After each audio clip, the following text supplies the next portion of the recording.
Kamo dyan na partner, daman nagitay ni kanti capital seed. Wow, kadagiti kahit naman na po iti may kanti pagsapulan mat kabaranggan babay na po ti DSWD. So adda nagiti ni kanti livelihood assistance, livestock, diti tarakan partner. So hog fattening, chicken layering, rice retailing, agricultural supply, ken general merchandise.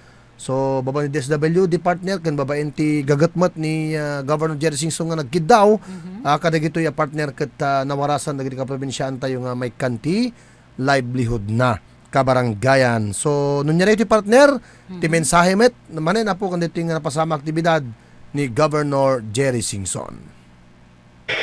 In solidarity and commitment, embracing a united effort to promote peace and development in our beloved province. In line with the institutionalization of the whole nation approach, we acknowledge the vital role of the Sustainable Livelihood Program or SLP facilitated by DSWD Field Office 1. This program epitomizes our shared vision of inclusive and sustainable peace by providing essential livelihood assistance. It is a testament to our collective resolve to uplift the lives of those in conflict-affected and vulnerable areas known as peace and development areas. Amoyo kakabsat, ibidamok palayan ng tugaw akas ama ti probinsya kunak kada kayo hindi nga nagapo tayo ti pandemic. The economy, nag-subside the economy tayo. Kaya number one in our agenda is economic development. Bangunan tayo ti ekonomiya po tanong tatalinahin ti panagbiyan tayo. Kaya kunak ini, how can we recover? Kunat angko kabaylan no sisya dapat ang titinulong tayo ang kekesya tayo ang sapul tayo kunat hindi ang negosyo tayo ang negosyo di probinsya ang negosyo di barangay ang negosyo di kabaranggayan.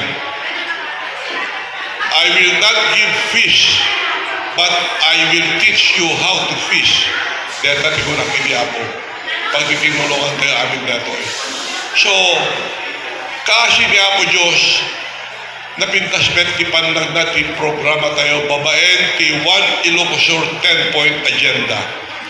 So, dito po ti mesa, takunak ini from prenatal to beyond elderly, at da aming programa tayo di kita po. Awan ti mabati, oray ka dito yung programa tayo, parte kayo abot ni Ilocosur 10-point agenda. So the livelihood assistance being extended to you, to our communities today, is not merely financial.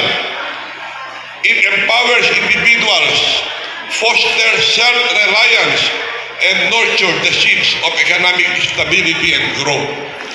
So nga ako nga, adda dito SLP, I fed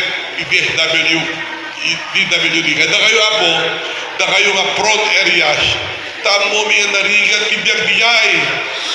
Tadda nga ron deta nga konflikt, adda tulong ti DSWD. Kada kayo ako, tano kastaget, nan anay latta nga makapagbiyak tayo. Ket, nung nalaing kayo, kastati kayat tayo, bawat Ilocosur yan, nung nalaing kayo, napadakil yun dito nga negosyo, nayon-nayonan tayo pa yapo. Nayon-nayonan tayo pa. Awan sa baling gagar tayo, no? Hang makita mi nga rumang ay tibiyagyo ako. Dito the main objective nga bawat Ilocosur yan, narang ay di panagbiagda. So, our commitment to this cause is unwavering. We are dedicated to ensure that every initiative, every project, and every program reaches its full potential. Pasapul nga resultana nga napintas apo dita. We believe in the strength and resilience of our people We are here to support your journey towards a brighter future.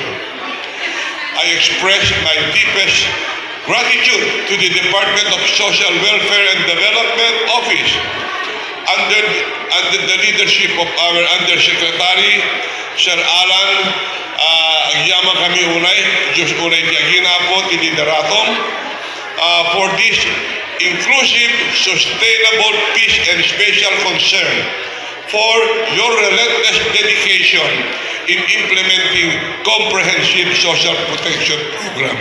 Diyos unay tiyagina kasi. These initiatives address the multifaceted needs as a psychosocial, psychoeconomic, cultural, and political of former members of various armed groups and the vulnerable communities within the conflict-affected areas. Na kayo DJ ako. Your efforts are instrumental in fostering an environment of stability and progress. Masapol nga iti komunidad tayo apo na ornos na talna taano na partak ti panagprogreso. Ang kay madanagan adda ti gobyerno tayo.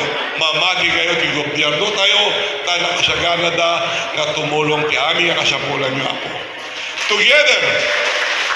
Together, let us continue to work towards peaceful and progressive.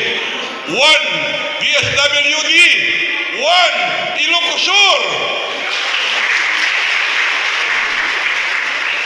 Apo, malpas dito yung programa tayo, kaya kumayat nga ag-enjoy kayo to dito yan po. Ag-shopping kayo dito yan. Dito yan po di kadiwa ng Pangulo, may gibda na po. Kaya fresh from the farm, nalaalaka nga dayo di presyo ng gibjitsentaan. Ipapasyon ko kay shopping.